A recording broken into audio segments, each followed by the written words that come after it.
É interessante abrir aqui um parêntese e dizer que ele não tinha ainda ido em Roma. Ele estava enviando esta carta para Roma, enviando através da irmã Febe, porque não havia correio naquela época. Como eu disse na aula anterior, quando alguém tinha uma correspondência a ser enviada, ela esperava uma pessoa que fosse viajar para aquela localidade. E essa pessoa, como portadora da carta, levava a correspondência ao seu destinatário. Paulo aguardou alguém para ir a Roma, e esse alguém foi a irmã Febe. Logo, ele não havia ainda ido em Roma, mas lá já existia uma comunidade. Aliás, não apenas uma comunidade de salvos, haviam várias comunidades domésticas residindo ali na cidade de Roma. Existe um grande debate nesse sentido. Se Paulo não levou o evangelho a Roma, quem o fez? Os católicos, assim, sem base histórica, teológica, afirmam que foi Pedro. Mas, historicamente, não pode ter sido Pedro, porque Paulo antecedeu a Pedro em sua ida em Roma. Quando Paulo envia a sua carta, nem ele próprio tinha ido em Roma ainda, e muito menos Pedro. Logo, não pode ser Pedro. Só existem duas opções, as mais viáveis. A primeira opção é: quem estabeleceu essa comunidade, ou estas comunidades na cidade de Roma, foram pessoas que estiveram em Jerusalém na ocasião da festa de Pentecostes. Atos capítulo 2. Com a descida do Espírito Santo, ali haviam pessoas de várias nacionalidades, e essas pessoas receberam a plenitude do Espírito Santo e foram chamados ali para se tornarem missionários. O evangelho foi levado àquelas nações representadas no dia de Pentecostes.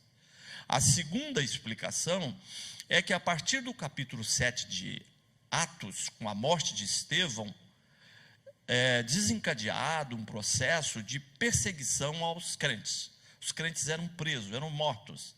No apedrejamento de Estevão, Paulo estava presente. E, a partir dali, uma grande perseguição. Os cristãos eram presos, eram torturados, eram mortos. E, a partir desse processo de perseguição, os salvos se espalharam pelas nações vizinhas, indo, inclusive, para Roma. E, para Roma, levaram o evangelho. Essas são as duas opções mais viáveis para responder o grande questionamento sobre quem levou o evangelho a Roma. Alguém do dia de Pentecostes, ou alguém por causa da perseguição e da dispersão dos salvos que estavam em Jerusalém, levaram o evangelho em Roma, ou de repente alguém que esteve no dia de Pentecostes, mas que ainda estava em Jerusalém quando Estevão é morto. Essa questão do apedrejamento de Estevão é uma referência, a gente tem que guardar conosco. Deus permitiu a morte de Estevão, Deus permitiu o desencadeamento da perseguição sobre os crentes com uma finalidade: que o seu evangelho chegasse, tanto quanto possível, ao maior número de pessoas, ao maior número de nações. Então Deus permitiu que Estevão fosse morto e permitiu também essa perseguição. Paulo é um homem-chave. Como eu disse no início da aula, a sua conversão é o fato histórico mais importante depois do Pentecostes, a conversão de Paulo. E o personagem Paulo, depois de Cristo, é o homem mais importante da fé cristã. Às vezes nós fazemos esse tipo de afirmação e as pessoas ficam surpresas, porque ficam pensando em alguns ícones, não é? Do Novo Testamento e do Antigo Testamento. Por exemplo, Moisés é um ícone, quase que um semideus para o povo judeu. Mas a importância de Paulo supera a importância de Moisés, porque ele foi o mensageiro da justiça de Deus. Nenhum homem pode se salvar por intermédio dos 10 mandamentos, recebido por Moisés no Monte Sinai. O homem só pode ser salvo pela fé. E Paulo foi o personagem, foi o homem usado por Deus para nos trazer essa grande mensagem. Além disso, Paulo é o autor de 13 epístolas do Novo Testamento. Dos 27 livros do Novo Testamento, Paulo é o autor de 13. Nós não estamos considerando a epístola de Hebreus, porque Hebreus tem um autor ainda desconhecido. Mas, excetuando Hebreus, você ainda vai ter 13 epístolas que claramente foram escritas por Paulo. Como eu disse na aula anterior, Paulo usava 2 nomes. Toda pessoa naquela época que não fosse romano utilizava 2 nomes. O primeiro nome de Paulo era Saulo.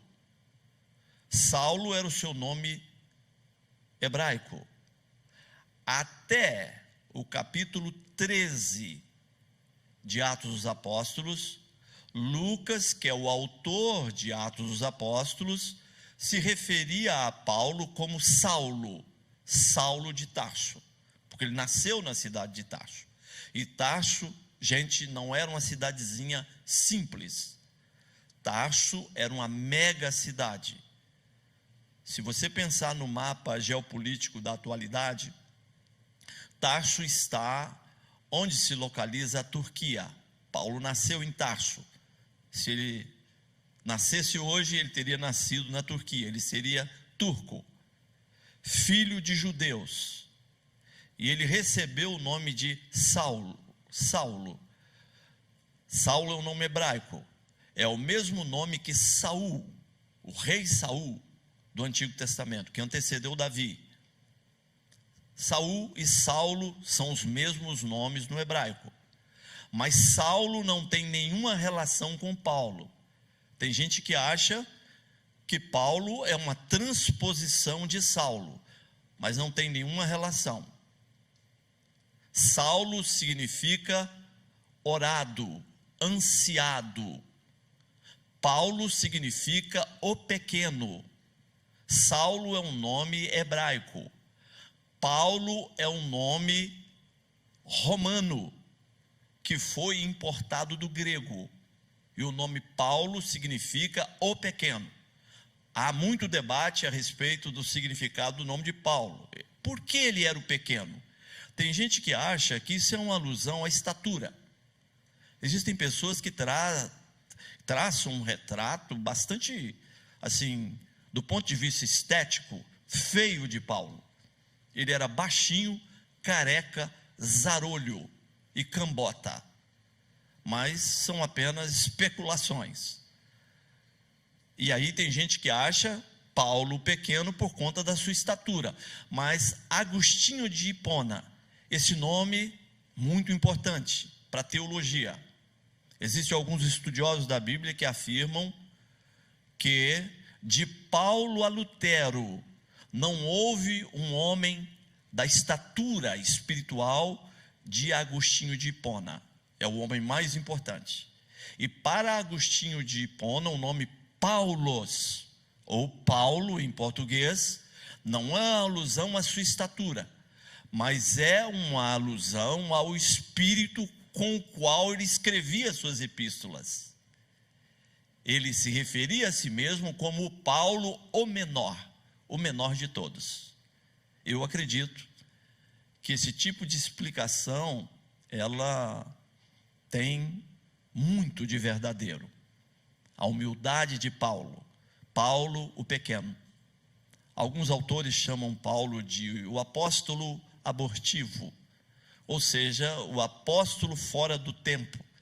Os apóstolos dentro do tempo eram os 12, mas Paulo foi chamado fora do tempo de duração do ministério de Cristo.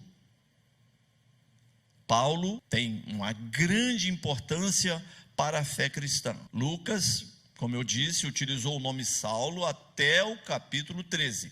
Do capítulo 13 em diante, ele é chamado de Paulo, a não ser na sua conversão. Se você olhar, por exemplo, a narrativa da conversão de Paulo no capítulo 9 de Atos, foi feita por Lucas. É muito interessante termos isso em mente. Lucas escreveu Atos na primeira pessoa do singular, como alguém que estava dentro de todos aqueles acontecimentos. Inclusive, quando Paulo vai preso para Roma, Lucas o acompanha. Na conversão de Paulo, no capítulo 9, Lucas utiliza o nome Saulo. Mas depois do capítulo 13, Lucas usa o nome Paulo. Mas Paulo relata a sua própria conversão no capítulo 22 e no capítulo 26. E ele próprio usa o seu nome hebraico, porque ele estava discursando em hebraico. Então ele usa o nome Saulo, Saulo de Tarso. Nascido nesta grande cidade da Ásia Menor, na atual Turquia, indo para Síria, ou seja, ali na estrada de Damasco, ele tem um encontro pessoal com Jesus e a sua vida é totalmente transformada, totalmente modificada. Paulo era filho de homem judeu. A profissão de seu pai era fabricação de tendas. Normalmente naquela época o pai ensinava a sua própria profissão ao filho.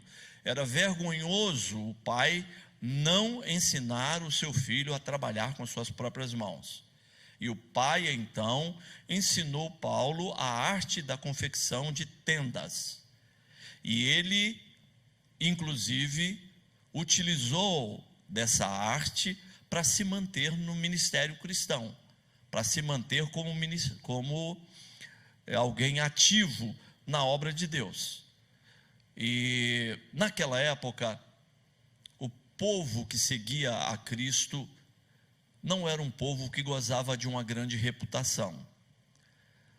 Eles estranhavam principalmente o ensino a respeito da ressurreição de Cristo. A visão que tinham naquela época é que os seguidores de Cristo eram limitados intelectualmente. Os gregos consideravam assim. E os judeus consideravam uma blasfêmia aquilo que Paulo e os seguidores de Cristo pregavam a respeito de Jesus. Havia uma visão errada a respeito de todos aqueles que seguiam a fé cristã. E Paulo se transformou, antes da sua conversão, num dos maiores repressores, um dos maiores líderes da repressão aos cristãos, aos salvos em Cristo, até a sua conversão. Paulo era um filósofo, grande filósofo, mas também fariseu, ou seja, adepto do movimento dos fariseus, criado aos pés de Gamaliel. Logo, Paulo considerava a fé cristã tanto um atentado à razão, à intelectualidade, como também considerava a fé cristã uma blasfêmia, uma vez que Jesus reivindicava para si a condição de filho de Deus. E os seguidores de Cristo também pregavam que Jesus morreu, ressuscitou ao terceiro dia e estava vivo, assentado à destra da majestade de Deus. E para eles, os judeus, isto era uma grande blasfêmia. Então Paulo se levanta cheio de ódio para perseguir essa igreja, até que Jesus se apresenta a ele na estrada de Damasco, e a sua vida é transformada de uma maneira plena, de uma maneira radical.